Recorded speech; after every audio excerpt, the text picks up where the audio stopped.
Reporting that to you in the House and the Senate, and I'll say, why are we protecting countries that don't protect us? And I've always felt that was a weakness of NATO.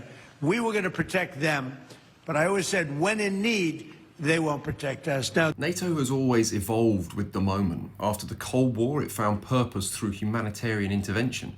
Bosnia, Kosovo, war was reframed as moral responsibility. Then came the second shift, the pivot towards China. NATO was no longer just defensive, it became part of a broader architecture to sustain Western, specifically American dominance in a more competitive world. What we're seeing now looks like a third phase, but not an evolution in the same sense, it's an expectation. Donald Trump has been calling on NATO allies to support US military action against Iran, and the response tells you everything about where this alliance now stands. Across the alliance, the pattern is clear.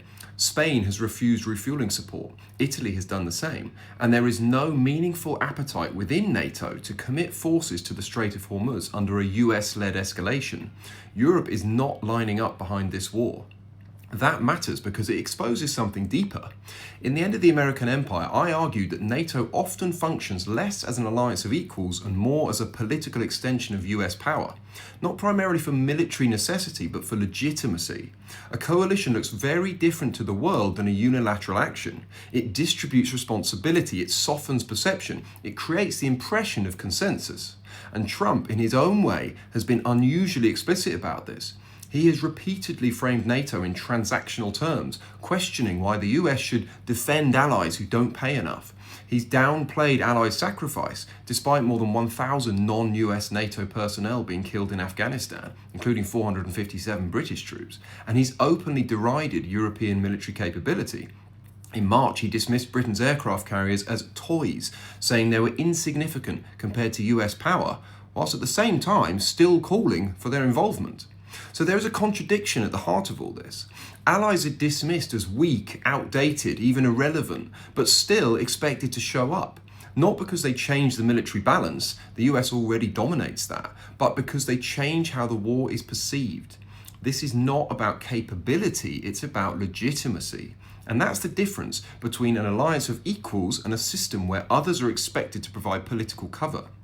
That is not collective defense. That is an empire asking for endorsement. And now, for perhaps the first time in a sustained and visible way, key parts of that alliance are refusing and fraying. So the question shifts. It is no longer whether NATO supports the US, it is under what conditions it refuses. Because once that line is crossed, the structure begins to loosen. You can already see what could follow. A more serious push towards European strategic autonomy, potentially an EU-level military capability, regional defence groupings, particularly among Eastern and Baltic states, tightening cooperation outside the traditional NATO framework, and maybe a renewed reliance on Britain and France as the only European nuclear powers to provide a continental deterrent.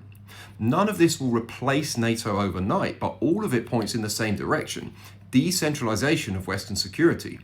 Which raises a more uncomfortable question, because NATO is still described as a defensive alliance, but in practice, it has expanded, moved eastward, and positioned itself in ways that from the outside don't look defensive at all. If you're inside the club, it feels like protection. If you're outside it, it can feel like encirclement.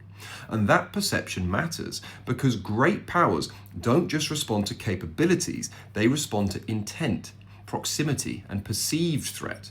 So, when NATO expands towards Russia's borders or begins to frame China as part of its strategic horizon, it doesn't automatically stabilize the system. It can just as easily increase tension, which means this moment isn't just about whether NATO is weakening, it's about whether the model itself still makes sense in a world that is no longer unipolar.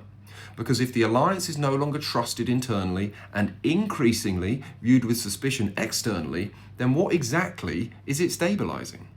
And maybe that's the real shift that we're watching. Not the collapse of something essential, but the exposure of something that no longer fits the world that it helped create.